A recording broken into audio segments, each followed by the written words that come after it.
Lee, Rachel, Carlos, Julia, Irina, Lisa. Hi everyone, my name is Juana Sierra and I'm here to share an informative speech on the Puerto Rican culture. The origin of the Puerto Ricans begins in the year 1500 to 1599. Puerto Ricans are descendants of the Taino Indians who migrated from South America to the island of Puerto Rico. When Columbus colonized the island in 1493, he changed their future forever. He forced them to work without paying them, and he arbitrarily took their goods like gold.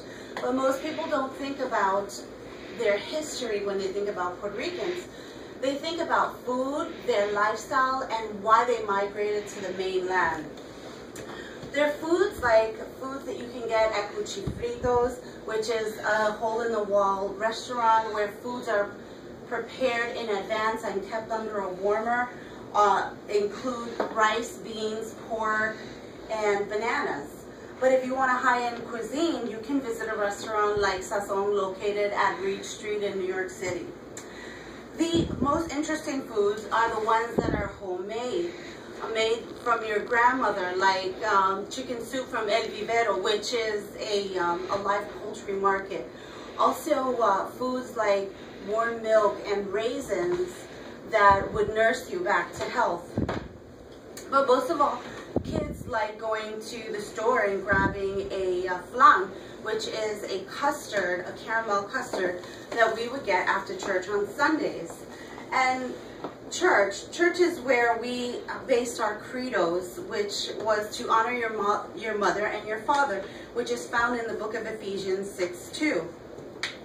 And Puerto Ricans hold to this regardless of who holds that title, even if that title is replaced by a female, which then becomes increasingly harder for her because she's already responsible for cooking and cleaning. However, there wasn't always cooking and cleaning and taking care of children for Puerto Ricans. There was salsa. Salsa was something that has always been enjoyed, especially on weekends. It's according to Last.fm, it's a genre in its own right.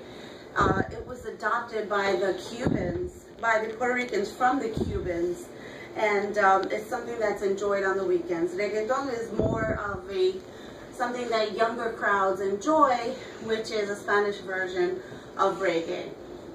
And these are things that are enjoyed mostly by younger people. The older crowds like to play dominoes on the street corners with fold-out tables and chairs. And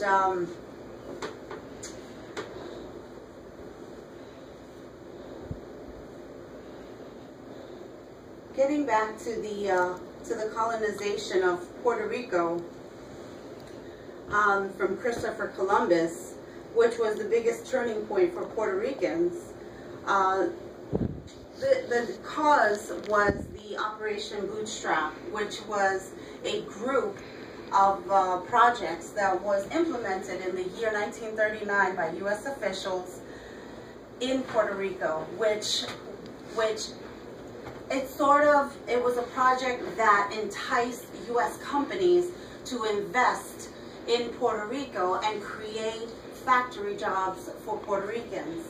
Now, this was something that was supposed to work for them, but because Puerto Ricans mostly knew agriculture, it was hard for them to get used to that lifestyle. So, being that they really didn't know anything about factory jobs, it caused an increase in unemployment and ultimately caused them to migrate out of Puerto Rico. Gail Thompson agrees in an article in 2008 in the International Encyclopedia of Social Sciences by saying that the growth of unemployment outpaced the creation of Operation Bootstrap's new industrial jobs. A significant portion of the unemployed then migrated to the U.S. mainlands in search of work. Now, the migration proved not to be as critical as we thought. It actually propelled the Puerto Ricans to educate themselves by going to colleges and becoming lawyers, attorneys.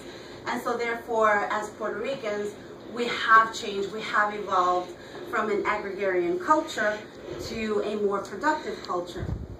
And so in conclusion, it wasn't such a difficult, it wasn't such a, as difficult as it was, it became actually something of an opportunity for them, for the Puerto Ricans. And I thank you so much for enjoying this speech. Thank you very much. If you have any questions, please let me know.